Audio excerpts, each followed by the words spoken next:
My Billionaire True Love Chapter 7 Contract Agreement. Pagkarinig sa boses ni Christopher, ay nanindig kaagad ang balahibo ni Lily.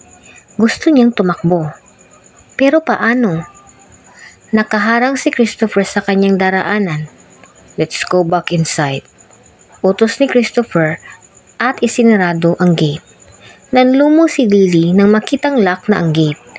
Makukulong siya sa nakakatakot at madilim na lugar kung saan nakakatakot din ang kanyang asawa. Nanginginig ang kalamnan ni Lily sa sobrang takot at kita ito ni Christopher. Natakot niya talaga ng sobra si Lily. I'm sorry if I make you scared so much, sabi ni Christopher. Hindi siya komportable sa paghingi ng sorry dahil first time niya itong ginawa sa buong buhay niya. At si Lily ay nagulat naman ang biglang humingi ng tawad si Christopher. Hindi siya kaagad nakasagot at tila napako naman sa kanyang kinatatayuan. Look, mainit lang ang ulo ko kanina. At ayaw ko talaga na nasisinaga ng araw lalo na kung sa pamamahay ko. Nakasarado talaga lahat ng bintana, paliwanag ni Christopher. But don't worry, I will let you sleep sa kwarto. Ako na ang matutulog sa sala. Offer nito. Nabigla si Lily sa pagbabago nito ng ugali. Ngayon ay napakabait naman ito. Hindi na kailangan. Mas kailangan mo ang kwarto. Natakot lang talaga ako. Pag-amin ni Lily. Likas na talaga sa kanya ang pagsasabi ng totoo. I'm sorry again, Lily. Pamanhin ni Christopher. At hindi sanay si Lily na may humihingi ng tawad sa kanya. Kahit si David na nagtaksil sa kanya ay hindi humingi ng kapatawaran. Baka nasobrahan lang siya sa pag-overthink. Si Christopher lang ang taong humingi ng tawad sa kanya at sa nakikita niya ay seryoso naman ito sa kanyang sinasabi. Sorry din at naunahan ako ng takot, nakayukong sabi ni Lily. Let's eat dinner. May dala akong food. Alok ni Christopher. Napatingin naman si Lily sa box kung saan nakalagay ang pagkain na sinasabi nito. Galing sa Christoph 5-star Hotels and Restaurants, kung saan siya nag-OJT. Mamahalin ang mga pagkain dito at ito ang hapunan nila. Ang mahal ng hapunan natin, sabi ni Lily at itinulak na papasok ang wheelchair ni Christopher. Bigla siyang nagutom dahil amoy na amoy niya ang mabangong steak na dala nito. Napataas naman ang kilay si Christopher at naging curious sa sinabi ni Lily. Os, do you know where did I buy these foods? Tanong ni Christopher. Yes, sa Christoph 5-star Hotels and Restaurants ako nagtatrabaho pala ngayon. Pero hindi pa ako regular, nag-OJT pa lang. At ang mamahal na mga pagkain doon dahil ito ang pinakasikat na 5-star hotel. Not just in here but for the whole world na ata. Excited ang sagot ni Lily at napahaba pa ang paliwanag niya. Basta ang hotel ang pag-uusapan ay mabilis siyang nagiging excited. Si Christopher naman ay mas lalong nagka-interest kay Lily. Interesting. And what a coincidence. Bulalas ni Christopher. May kakilala ako na doon nagtatrabaho. Libre lang ang lahat ng mga ito. Masayang sabi ni Christopher. Wow naman, ang galing mo talaga dahil ang dami mong mga bigating kakilala. Hindi mapigilan ni Lily ang mapahanga sa asawa. Si Christopher ay tuwang-tuwa naman dahil medyo kampante na ang loob ni Lily sa kanya. At hindi na ito masyadong natatakot. Hindi naman, sinuwerte lang sa buhay. Hiyain mo na ang latang ito sa lamesa at ang makakain na tayo. Utos ni Christopher at iniabot sa kanya ang 3 box ng mga pagkain. Masayang tinanggap ito ni Lily at mabilis na inilagay sa lamesa. Tama nga ang hinala niya na may steak. Mukhang masarap at naglalaway na siya. Mas lalo siyang nalula pagbukas sa isang box nang makita ang mga sushi. Isa rin ito sa mga paborito niya. Sobra rin siyang natakam nung buksan ang 2 box na puro seafoods meal pala. Let's eat! Masayang tawag ni Lily kay Christopher. Are you that happy? Tanong ni Christopher. Tumango naman si Lily. Sobrang saya niya talaga dahil ang lahat ng nasa lamesa ay paborito niya. Yes, this is my first time to eat these foods from Christoph. Kaya I will treasure this moment. Thank you, Christopher. Tao sa puso na pasasalamat ni Lily at napangiti ng pagkatamis. Nawala ang ngiti sa labi ni Christopher nang masilayan ang genuine na tuwa at saya sa mukha ni Lily. Hindi niya alam kung bakit parang tumigil ang oras at nag-slow motion ang lahat ng nasa paligid niya. Wala siyang ibang nakikita kundi si Lily lang at ang ganda nito para sa kanya. Don't bother. I'm glad that you love the foods. Nakangiting sagot ni Christopher nang makabawi sa kanyang pagkatulala.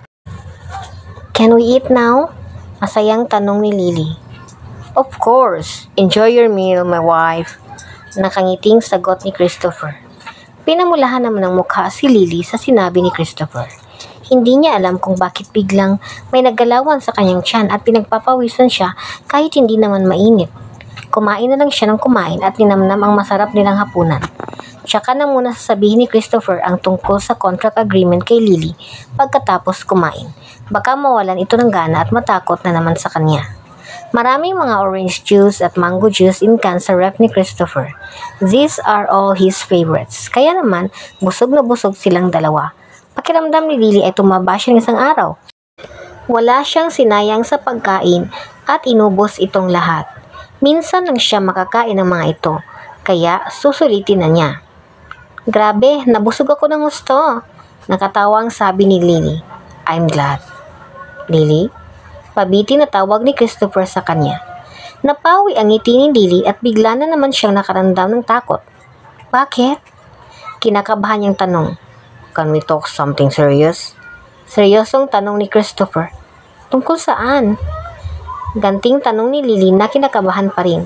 It's about this contract agreement. I don't know if you will agree to this. Inilabas ni Christopher ang envelope na itinago niya sa likod ng kanyang wheelchair. Iniabot niya kay Lily na nanginginig ang mga kamay habang tinatanggap ang envelope. Dahan-dahan niyang binuksan at binasa. Pabor sa kanyang annulment, pero ang isang kondisyon ay hindi, at muntik na siyang mahulog sa kinauupuan. Gusto ni Christopher na bigyan niya ito ng ear o tagapagmana. Paano niya nagagawin yun? Ni paghalik nga sa pisngi ni David ay sobrang hirap na para kay Lily. How much more kung yun na talaga? Bakit? Hindi maiwasan ni Lily ang magtanong. Mas mabuti ng ganito kaysa matakot na naman siya. Pero nakakatakot talaga ang offer ni Christopher.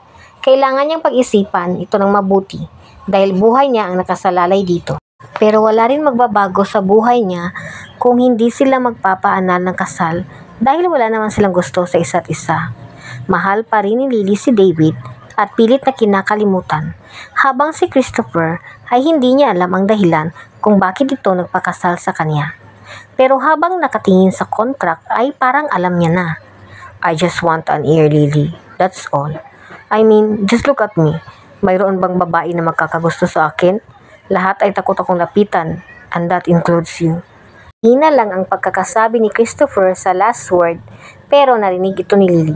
At medyo na-guilty siya dahil isa siya sa natatakot kay Christopher. Sino ba naman ang hindi? Napabuntong hininga si Lily.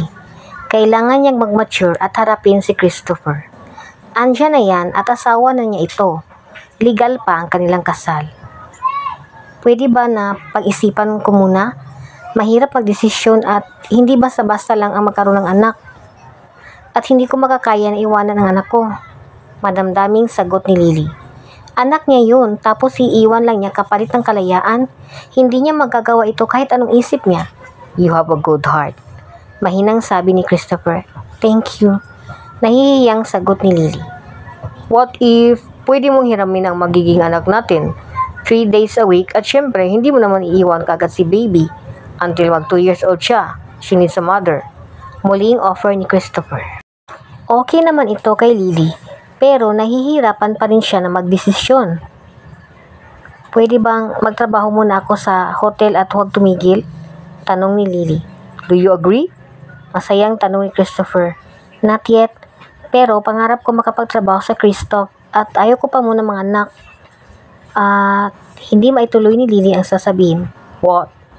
Curious na tanong ni Christopher. At inosente pa ako sa mga ganyang bagay. Kakabreak lang din namin ng BF ko. Sa totoo lang, ay broken-hearted pa ako ngayon at pinipilit na makarecover.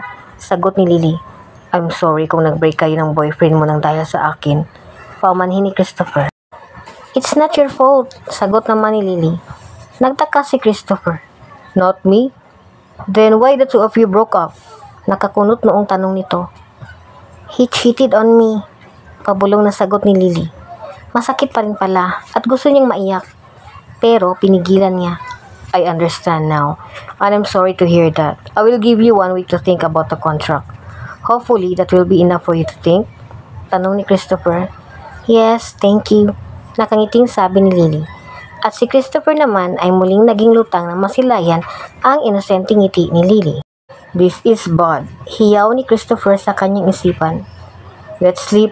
Are you sure na okay ka lang dito sa sala matulog? Pwede naman sa kwarto dahil malaki ang kama. Ewan ni Christopher kung bakit ito ang naisipan niyang itanong. Napatingin siya kay Lily at pinamulahan na naman ito ng muka.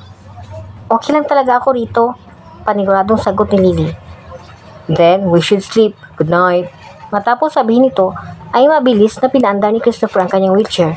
He felt awkward habang si Lily ay naiwan sa sala na hindi maiwasan ang mapangiti.